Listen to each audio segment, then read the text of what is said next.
के उनके पिताजी के बेटे के जिसे कहते हैं एक परम मित्र उस कार्यक्रम में भाग ले रहे हैं। तो दिस इज़ अनफॉर्चुनेट।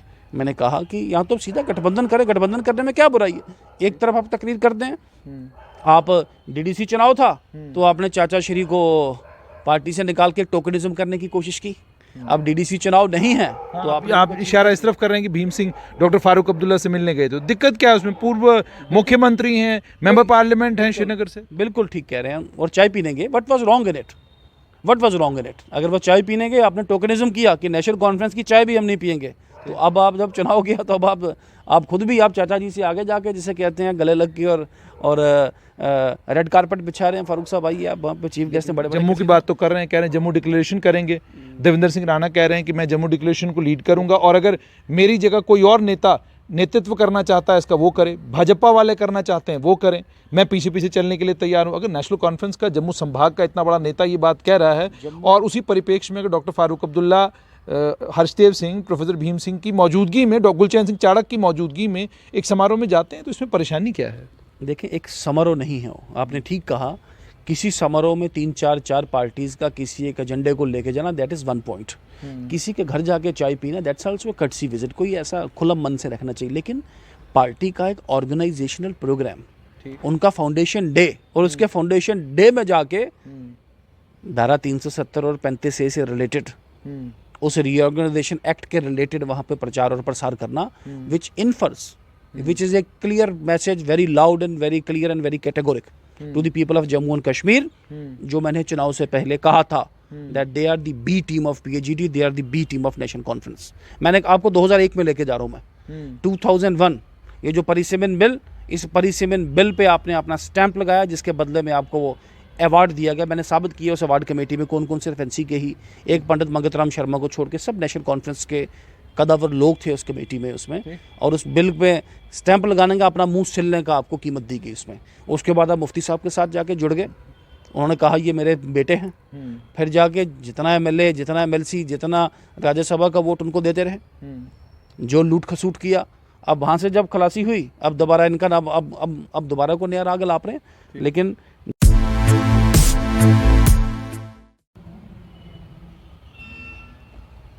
पूर्व मुख्यमंत्री महबूबा मुफ्ती को लेकर एक खबर जम्मू के प्रसिद्ध अखबार डेली एक्सोशियर में आई है, जिसमें ये कहा गया है कि नेशनल इन्वेस्टिगेटिंग एजेंसी ने अपनी चार्जशीट में पूर्व मुख्यमंत्री ने आतंकी नवीद बाबू के साथ बातचीत की थी, उसका खुलासा किया है। और साथ में ये भी कहा है कि पूर्व सेक्रेटरी स्पोर्ट्स काउंसिल, पीडीपी के यूथ ऑर्गेनाइजेशन के अध्यक्ष रहे, और एक समय में पीडीपी बीजेपी सरकार में पीडीपी की तरफ से उस समय के मुख्यमंत्री के सबसे करीबी रहे वहीदुर रहमान परा को लेकर ये कहा कि वो आतंकियों के लिए हथियार इधर से उधर करने का काम करते थे। आखिरकार ये किस ओर इशारा कर रहा है और ये कितना गंभीर है? इस पर बात करने के लिए मेरे साथ भारतीय जनता पार्टी के प्रवक्ता और पूर्व एमएलए रामनगर आरएस पठानिया। पठानिया साहब, कितना गंभीर है कि एक पूर्व मुख्यमंत्री के ऊपर नेशनल इन्वेस्टिगेटिंग एजेंसी ये कह रही है कि वो आतंकियों के संपर्क में थी, क्या कहेंगे इस पर? दुर्भाग्यपूर्ण है, अनफॉर्चुनेट है। और एनआईए इस कंट्री का प्रीमियर टेरर कंट्रोल ऑर्गेनाइजेशन, अगर वो कह रहे हैं, it might be supported be by certain credible evidences. और दूसरा चैप्टर इसका ये है कि चुने हुए लोगों का, सरकार का भारत के संविधान के तहत शपथ लेनी, और मुख्यमंत्री या पहले एमपी या उससे पहले एमएलए बनने के बाद और इस किस्म के सबवर्सिव पॉलिटिक्स में कम्पीट करना, this is unfortunate.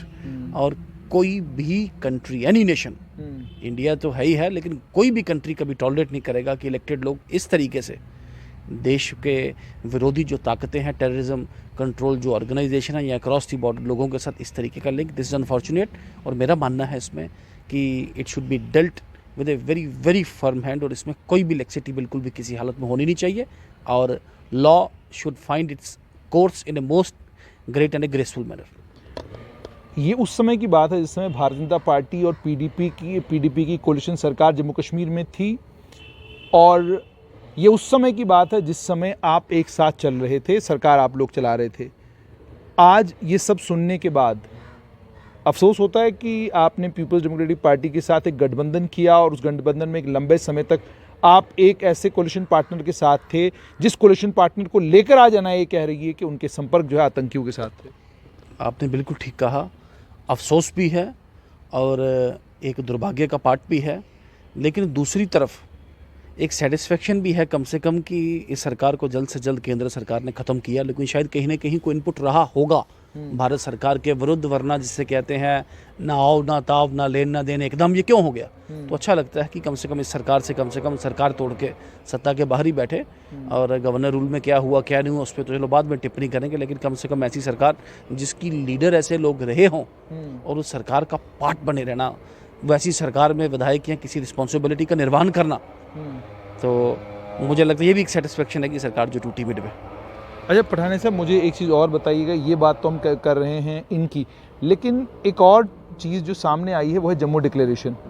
Devendra Singh Rana ये कहते हैं कि कोई भी नेता नेतृत्व करे मैं उनके पीछे चलने के लिए तैयार हूं, लेकिन जम्मू डिक्लेरेशन होना चाहिए, बात जम्मू से चलनी चाहिए, जम्मू कश्मीर के राजनीतिक भविष्य को लेकर, और बात कश्मीर तक जानी चाहिए, कोई भी आकर नेतृत्व करे। उसी चीज़ को लेकर अगर doctor Farooq Abdullah Jammu Kashmir national panthers party के प्लेटफॉर्म पर जाते हैं और वहाँ पर सारी विपक्षी पार्टियाँ मिलकर अगर कोई प्रोग्राम ऑर्गेनाइज करती हैं, तो उस पर आप नाराज़ क्यों हो रहे हैं, उस पर आप दुखी क्यों हो रहे हैं? पहले तो इसे एक दूसरे एंगल से अगर देखें कि कम से कम चलें 60 साल 70 साल के बाद, ये तो कम से कम इन्होंने माना कि हुकूमत तो इन्हीं के पास रही। पहले दादा साहब, फिर डॉक्टर साहब, फिर उमर साहब, इन सत्ता तो इन्हीं ने चलाई, लेकिन कम से कम माना यहाँ पे कि किसी डिक्लेरेशन की ज़रूरत है। और आखिरकार they have come to realize कि जम्मू डिक्लेरेशन, जम्मू जम्मू जम्मू जम्मू 60 साल 70 साल सिर्फ धांधली और सिर्फ जिसे कहते हैं सपने दिखाए हैं जम्मू कश्मीर के लोगों को इन्होंने। I have point two prove, not even the second रंग लीडरशिप, द फर्स्ट रंग लीडरशिप। अगर नेम करना हो तो नाम भी करूंगा, लेकिन बताऊं फर्स्ट रंग लीडरशिप ये चुनाव से पहले कहाँ थे, बनने से पहले कहाँ थे और बनने के बाद कहाँ आए।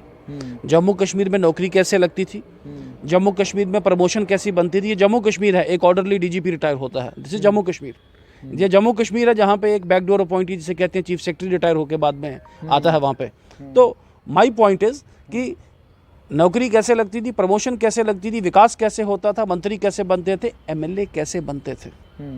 तो एटलीस्ट इस राज्य में अब खुले जब एक पारदर्शी सिस्टम आया तो आपने आड़ ले लिया जम्मू डिक्लेरेशन की। We outrightly rejected, we believe in the concept of one India, एक भारत एक आत्म भारत हमारा कॉन्सेप्ट है।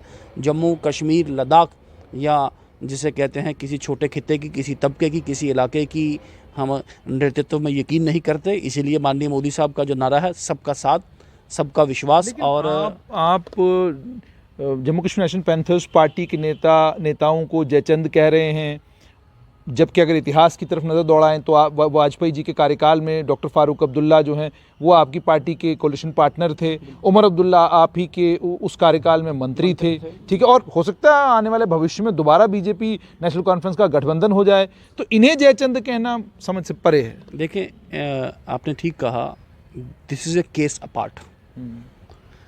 उस वक़्त एनडीए में पार्ट लेके मंत्री बनना, दैट इज़ केस अपार्ट। और यहाँ पे किसी पार्टी के संगठनात्मक कार्यक्रम में बतौर मुख्य अतिथि चीफ गेस्ट बन के जाना, और फिर जितना भी वेनम, जितना भी मैंने पहले भी कहा, और allegations, all imputations, all assertions against the government of India on the basis of that state reorganisation act which pivots around Article 370 and Article 35A, which explicitly, implicitly, directly, indirectly supports, it comes to the fore कि panthers party वो जो उनका जो PAGD का जो core agenda है उसको कहीं ना कहीं सब्सक्राइब करती है। ठीक। आप जब चुनाव लड़ते हैं आप कहते हैं ना पार्टियों, हमने तो नहीं कहा, वी आर नॉट टीवी कि हम कश्मीर की पार्टी को जवाहर टनल से, आपका तकरीर है, हम जवाहर टनल से आगे आने नहीं देंगे, हम फारूक अब्दुल्ला की कुर्सी उल्टी करके रख देंगे। अरे यार तकरीर एक करते हो, जब जीत के आते हो वोट उन्हीं को देते हो, उन्हीं का एमएलसी बनाते हो, उन्हीं का एमपी बनाते हो। और मैंने एक नया खुलासा किया, आपने शायद दिया नहीं, कि 2001 का जो परिसीमन का बिल, उस परिसीमन के बिल में हरीशदेव जी वो नेट मैंने आज वो जारी की है वो आरटीआई में क्वेरी कि हरीशदेव जी डिड नॉट स्पोक। हरीशदेव जी बिल्कुल नहीं बोले, उन्होंने कोई सवाल जवाब उसमें पुट नहीं किया, कोई डिबेट में भाग नहीं लिया। और उनके विधायक होते 2026 तक जम्मू में परिसीमन को रोक लगा दी गई, डिलिमिटेशन को रोक लगा दी गई। और आखिरकार अब जब वर्चुअली अब थिंग्स हैव स्टार्टेड फ्रक्टिफाइंग, अब जब चीज़ें सेटल होना शुरू हुई हैं आहिस्ता आहिस्ता, आपने कोशिश की अप्रोर क्रिएट करने की और अप्रोर में अब आप कामयाब ना हो पाए। अब क्या डीडीसी चुनाव या दूसरा तीसरा, आपने कहा रही कहाँ पैंथर्स पार्टी, अब तो ख़त्म। अब एक मैंने पहले भी कहूँ कि अब एक परिवार है पैंथर्स पार्टी और एक परिवार दूसरे परिवार का मिलन है। ये पार्टीज़ का भी मिलन ना है, ये तो एक परिवार और दूसरे परिवार का मिलन है। एक चाचा भतीजा के कार्यक्रम में एक पिताजी और उनके पिताजी के बेटे के जिसे कहते हैं एक परम मित्र उस कार्यक्रम में भाग ले रहे हैं। तो दिस इज़ अनफॉर्चुनेट। मैंने कहा कि यहाँ तो सीधा गठबंधन करें, गठबंधन करने में क्या बुराई है। एक तरफ आप तकरीर कर दें, आप डीडीसी चुनाव था तो आपने चाचा श्री को पार्टी से निकाल के टोकनिज्म करने की कोशिश की।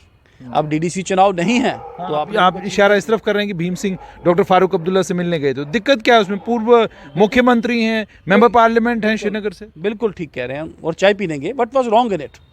What was wrong in it? अगर वो चाय पीने गए, आपने टोकनिज्म किया कि नेशनल कॉन्फ्रेंस की चाय भी हम नहीं पियेंगे, तो अब आप जब चुनाव किया तो अब आप खुद भी आप चाचा जी से आगे जाके जिसे कहते हैं गले लग के और रेड कारपेट बिछा रहे हैं। फारूक साहब आइए, आप वहाँ पे चीफ गेस्ट हैं, बड़े जम्मू की बात तो कर रहे हैं, कह रहे हैं जम्मू डिक्लेरेशन करेंगे। देवेंद्र सिंह राणा कह रहे हैं कि मैं जम्मू डिक्लेरेशन को लीड करूंगा और अगर मेरी जगह कोई और नेता नेतृत्व करना चाहता है इसका वो करे, भाजपा वाले करना चाहते हैं वो करें, मैं पीछे पीछे चलने के लिए तैयार हूं। अगर नेशनल कॉन्फ्रेंस का जम्मू संभाग का इतना बड़ा नेता ये बात कह रहा है और उसी परिप्रेक्ष्य में अगर डॉक्टर फारूक अब्दुल्ला, हर्षदेव सिंह, प्रोफेसर भीम सिंह की मौजूदगी में, गुलचैन सिंह चाड़क की मौजूदगी में एक समारोह में जाते हैं, तो इसमें परेशानी क्या है? देखिए, एक समारोह नहीं है, आपने ठीक कहा। किसी समारोह में 3-4 पार्टीज का किसी एक एजेंडे को लेके जाना, दैट इज़ वन पॉइंट। किसी के घर जाके चाय पीना, दैट्स आल्सो कटसी विजिट। कोई ऐसा खुला मन से रखना चाहिए। लेकिन पार्टी का एक ऑर्गेनाइजेशनल प्रोग्राम, उनका फाउंडेशन डे, और उसके फाउंडेशन डे में जाके धारा 370 और 35A से रिलेटेड, उस रीऑर्गेनाइजेशन एक्ट के रिलेटेड वहाँ पे प्रचार और प्रसार करना, विच इनफर्स, which is a clear message, very loud and very clear and very categoric to the people of Jammu and Kashmir, जो मैंने चुनाव से पहले कहा था, that they are the B team of PAGD, they are the B team of Nation Conference। मैंने आपको 2001 में लेके जा रहा हूँ मैं, 2001, ये जो परिसीमन बिल, इस परिसीमन बिल पे आपने अपना स्टैंप लगाया, जिसके बदले में आपको वो अवार्ड दिया गया। मैंने साबित किया उस अवार्ड कमेटी में कौन कौन सिर्फ एनसी के ही, एक पंडित मंगतराम शर्मा को छोड़ के सब नेशनल कॉन्फ्रेंस के कदावर लोग थे उस कमेटी में, उसमें। और उस बिल पे स्टैंप लगाने का, अपना मुंह सिलने का आपको कीमत दी गई उसमें। उसके बाद आप मुफ्ती साहब के साथ जाके जुड़ गए, उन्होंने कहा ये मेरे बेटे हैं। फिर जाके जितना एमएलए, जितना एमएलसी, जितना राज्यसभा का वोट उनको देते रहे, जो लूट खसूट किया। अब वहाँ से जब खलासी हुई, अब दोबारा इनका नाम, अब दोबारा को नया राग लाप रहे हैं। लेकिन Jammu declaration we outrightly rejected. It has no basis, it has no logic, it has no reasoning, it has no relevance. मुझे अब एक चीज़ बताइए, another fraud and a farce। ये एक और फ्रॉड है which is being enacted कि पहले धारा 370 स्पेशल स्टेटस आएगा, जम्मू कश्मीर में इंडस्ट्री आएगी। जम्मू कश्मीर में 70 साल तो आई नहीं, अब नया फ्रॉड आपने तैयार कर लिया जम्मू डिक्लेरेशन, जम्मू लोगों को हुडविंग करने के लिए। दिस इज़ व्हाट आई, ये आपने कहा कि मेरा प्रॉब्लम ये है। मुझे अब एक चीज़ बताइएगा कि जैसे आपने कहा कि जम्मू डिक्लेरेशन को लेकर आप जो हैं कहते हैं कि आप इसको रिजेक्ट करते हैं, लेकिन पठान साहब अगर आप थोड़ा सा नज़र दाएं बाएं दौड़ाएं, शराब के कारोबारी सड़कों के ऊपर हैं, परेशान हैं कि जी आपने पॉलिसी लाई, हमसे कोई बात नहीं की और अब आप हमको जो है बेदखल करने जा रहे हैं। बीएसएफ सीआईएसएफ के बच्चे जो हैं वो आपके दफ्तर के बाहर जो है इतने दिनों से, और वो कह रहे हैं, वो भी बड़ा सिग्निफिकेंट है, वो कह रहे हैं कि जी हम नौकरी नहीं मांग रहे, हम ये कह रहे हैं कि आपने डीडीसी के चुनाव के समय हमसे ये वादा किया था कि आप हमें वोट दो, वोटों के फ़ौरन बाद जो है आपको हम लोग क्या कहते हैं, आपकी भर्ती हो जाएगी। उसके बाद अनएम्प्लॉयड नौजवानों को लेकर भी कि वो लोग भी अपनी जगह ये सोच रहे थे कि जी अब जब 370 का खात्मा हुआ है, बदलाव आया है, तो बहुत कुछ नया होगा। तो पहले तो मैं यही समझना चाहूँगा कि एक तो शराब की पॉलिसी को लेकर कि वो शराब के कारोबारी परेशान हैं, बीएसएफ सीआईएसएफ के लोग परेशान हैं, और सब आपके दफ्तर के बाहर आके धरना देकर बैठ जाते हैं। चलें, ये तो एक पॉजिटिव पार्ट है कि हमसे को उम्मीद है, तो इसीलिए हमारे दफ्तर के बाहर आते हैं। आप शराब की अगर बात करें, लिक्वर पॉलिसी की बात करें, हालांकि पर्सनली मेरा पार्टी का क्या स्टैंड है मैं उसमें नहीं बात करूँ। पर्सनली मेरा मानना, I have certain reservations with that policy, but everybody has seen the judgment of division bench. अखबारों में सबने लाउड एंड क्लियर पढ़ी है। उसके बाद सुप्रीम कोर्ट ने उसी जजमेंट को अफर्म किया है। एग्जिस्टिंग प्रैक्टिस को सुप्रीम कोर्ट ने स्ट्राइक डाउन किया है। अब उसको स्ट्राइक डाउन करके नया सिस्टम, नया प्रावधान लाना, मुझे एक्साइज पॉलिसी लाना, तो पॉलिसी तो आनी थी। अब फीफडम किसी का जिसे कहते हैं कंट्रोल करके एकदम करके, particularly in light of that court judgment करना बड़ा मुश्किल था। लेकिन फिर भी उसमें ये मैं I take it in a positive way. आपने जो बात कही है कि कुछ ऐसे प्रावधान, कुछ ऐसा एक जिसे कहते हैं एक सेफ्टी वेल्व के नाम पे एक क्रीकिंग पॉइंट, जिसे कहते हैं पैर रखने की जगह, कुछ ना कुछ वहाँ पे ऐसी बात होनी चाहिए थी। पर चलें, दैट्स ए सेपरेट इशू। बाकी जहाँ तक आप नौजवानों की बात कर रहे हैं, नहीं, लेकिन आप शराब की पॉलिसी को लेकर यूटी अध्यक्ष रविंद्र रैना ने साफ तौर पर कहा कि यदि मैं मुख्यमंत्री बनूंगा तो इस पर तो मुकम्मल तौर पर बैन लगेगा, क्योंकि मैं शराब के हक में नहीं हूं। उन्होंने ये भी कहा है कि ये मेरा पर्सनल व्यू है, वही पर्सनल व्यू की बात और मेरा भी पर्सनल व्यू है। दिस इज आप माय, भी इसको गलत मानते हैं? No, this is my personal view that इसमें लीकर बैन होना चाहिए। मैंने आर्टिकल भी आपने लिखा था, prohibition making out a case in support.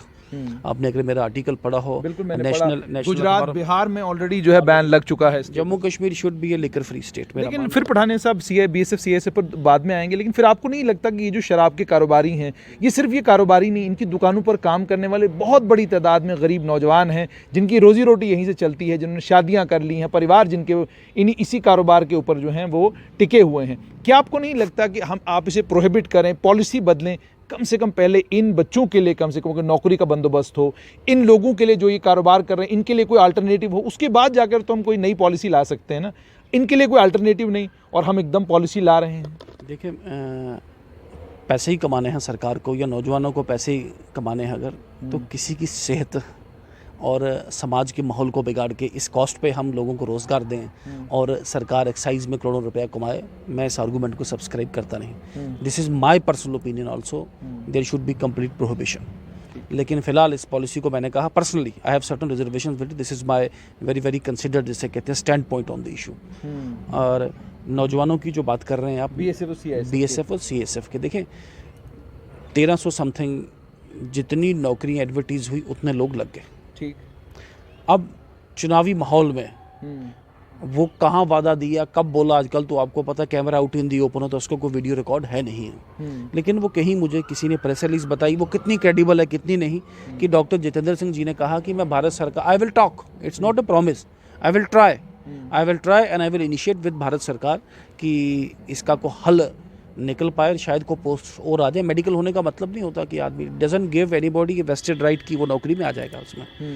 अब लेकिन फिर भी भारतीय जनता पार्टी और भारतीय जनता पार्टी की स्टेट लीडरशिप में इसको, भारत सरकार को और खासकर बीएसएफ के जो आला अधिकारी, उनके तक ये मुद्दा जो है ज़ोर शोर से पहुंचाया गया है। मेरी अपील है उन साथियों को कि आप दिन दिन वहाँ बैठे हैं, आपकी हालत देख के सबसे ज़्यादा दुख किसी को होता है तो मुझे होता है। अब border security force, it is not as good as a बनिया की दुकान गए तो खरीदा तो आगे, rules regulation and then precedent also, और एमएचए ने करनी है रिक्रूटमेंट, और बैड प्रेसिडेंट को ऐसा सेटअप हो जाए अगर वहाँ पे, हमें यही वहाँ से बताया गया, according to rules, according to regulations and according to precedents also, we will take a very very informed decision उसमें। जब देखें प्रोटेस्ट करने का मकसद, थोड़ा सा अगर हिंदी में बताएं, क्योंकि बच्चे बहुत सारे हैं, इन्फॉर्म्ड डिसीजन को लेकर उनको समझ आ जाएगी केंद्र से जो है वो ये जवाब आया है, ताकि उनको थोड़ा क्लैरिटी हो। देखें, पहले तो प्रोटेस्ट करने का मकसद क्या होता है।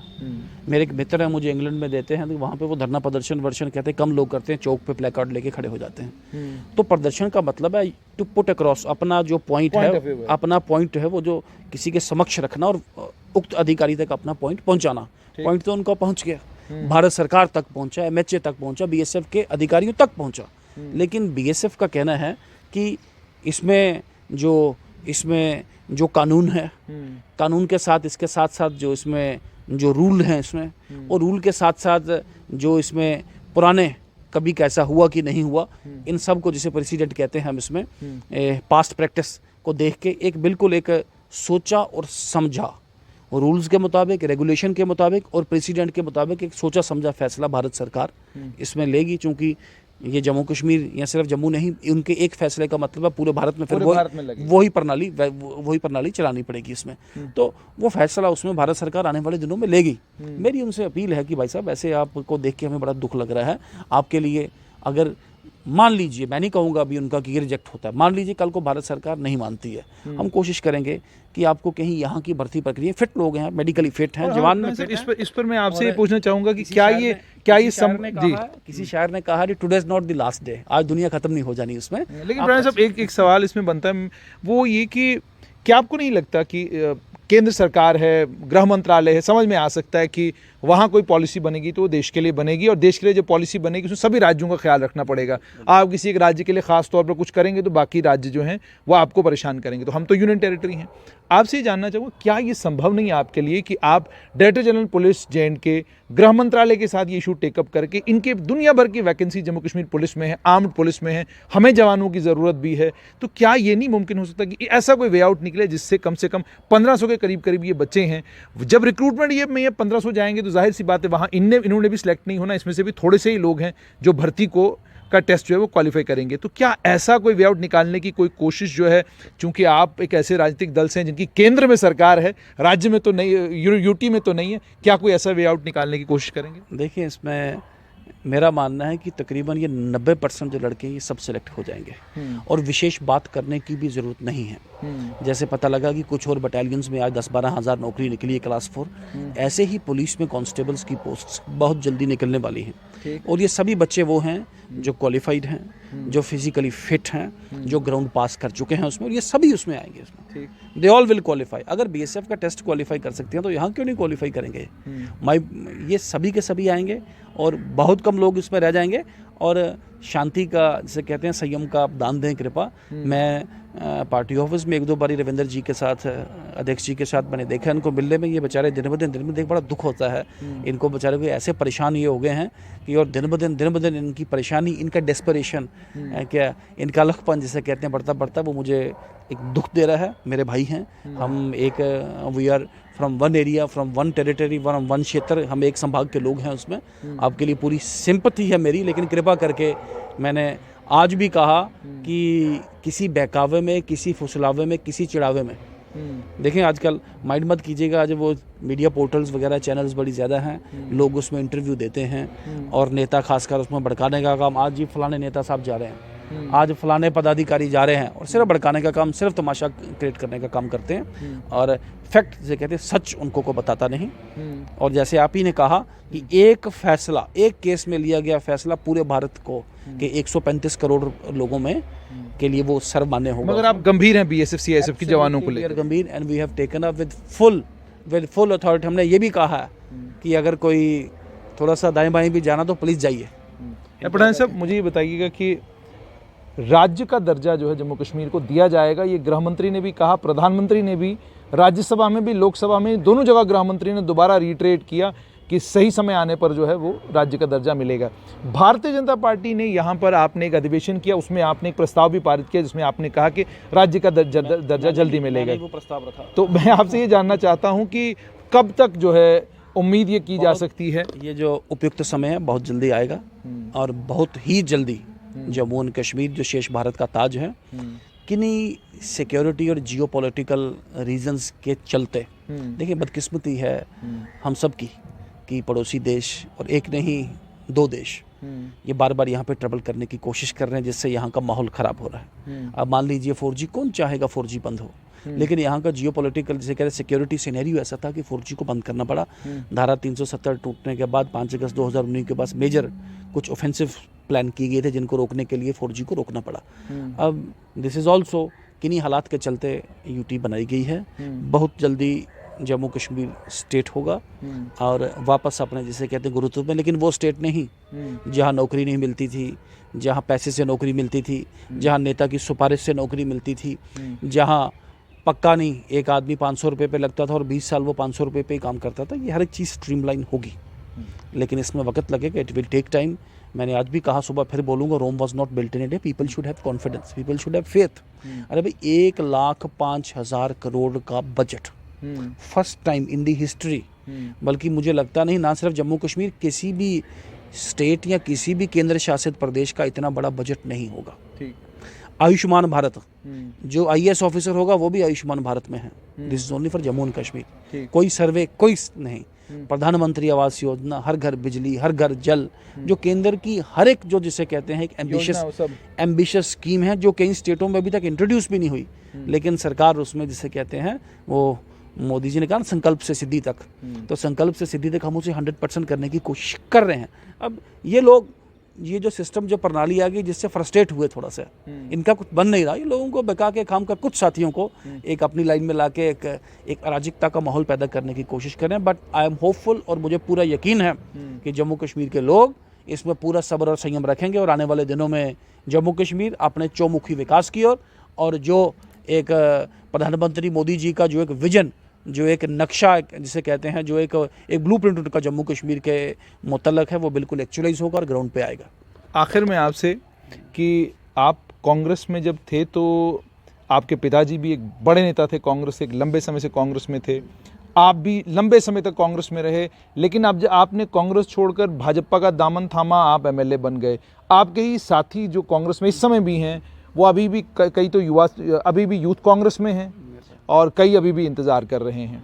तो आपसे ये जानना चाहूँगा कि ये जो आप कांग्रेस से निकलकर भाजपा में आए हैं, संतुष्टि है आज, या आज आपको ये लग रहा है कि कांग्रेस में लीडरशिप क्राइसिस है और उस लीडरशिप क्राइसिस के बीच में आपको ये लगता है कि काश मैं वहाँ होता तो मैं कुछ ठीक कर देता?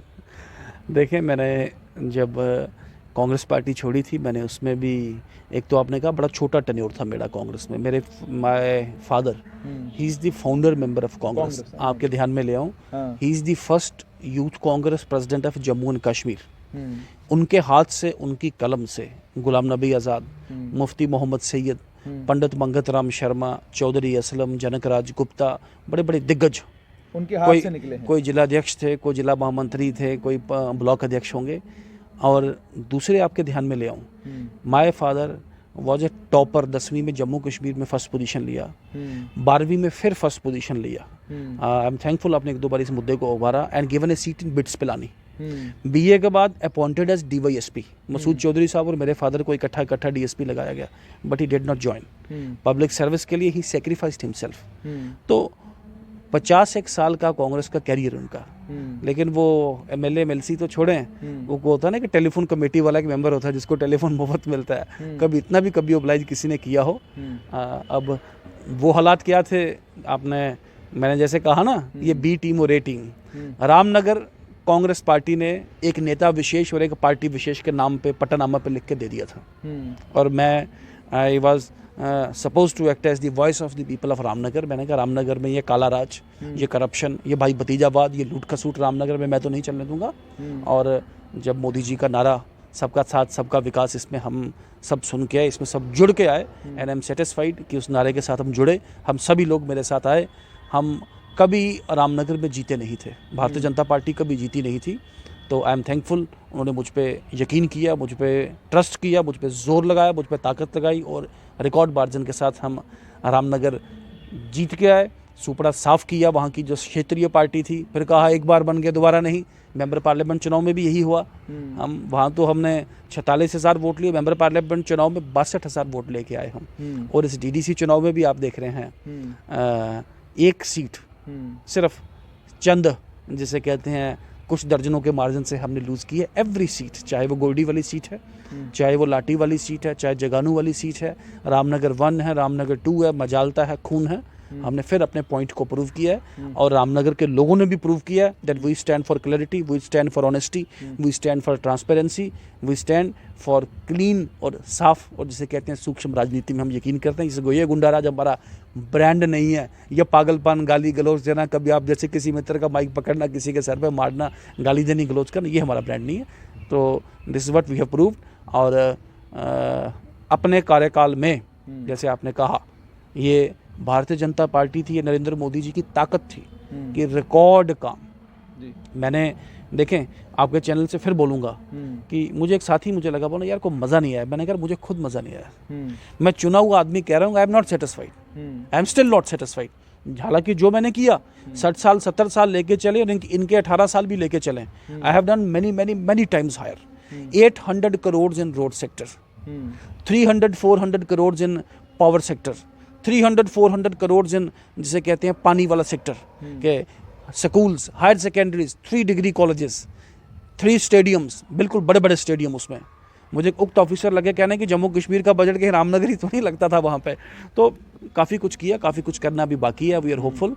तो इसमें आप लोगों की मदद से, पॉजिटिव कोऑपरेशन के साथ आने वाले दिनों में भी कोशिश करेंगे इस ड्रीम को एकम्प्लिश करने की। अगर ये पूरा हो पाया है तो ये मोदी जी की जिसे कहते हैं सबका साथ सबका विकास, और केंद्र से जो जम्मू कश्मीर पर फोकस था, उन्हीं पॉलिसी उन्हीं प्रोग्राम के तहत ये विकास तरक्याती काम अपने क्षेत्र में कर पाया हूँ मैं। और बहुत बहुत शुक्रिया। जो रह गया वो भी यहाँ से करूँगा। बहुत बहुत शुक्रिया। तो ये थे आर एस पठानिया। आपने सुन लिया कि बीएसएफ सीआईएसएफ को लेकर उन्होंने साफ तौर पर यह कहा कि केंद्र में गृह मंत्रालय के साथ भी हमने ये मामला उठाया है, वहां पर इस चीज का हमें आश्वासन दिया गया है। हम देखेंगे जो कुछ कानून कहता होगा, जो कानूनी प्रावधान कहते होंगे, उनके ऐन मुताबिक फैसला किया जाएगा और इंश्योर किया जाएगा कि उन बच्चों के साथ जो इस वक्त भारतीय जनता पार्टी के यूटी कार्यालय के बाहर इस वक्त धरने पर बैठे हुए हैं, उनके साथ इंसाफ हो। और दूसरी इंपॉर्टेंट बात यह भी कही कि शराब को लेकर, जो एक्साइज पॉलिसी को लेकर पार्टी का मत कुछ और है, लेकिन आर एस पठानिया का अपना मत यह है कि शराब की मुकम्मल तौर पर पाबंदी जम्मू कश्मीर में होनी चाहिए।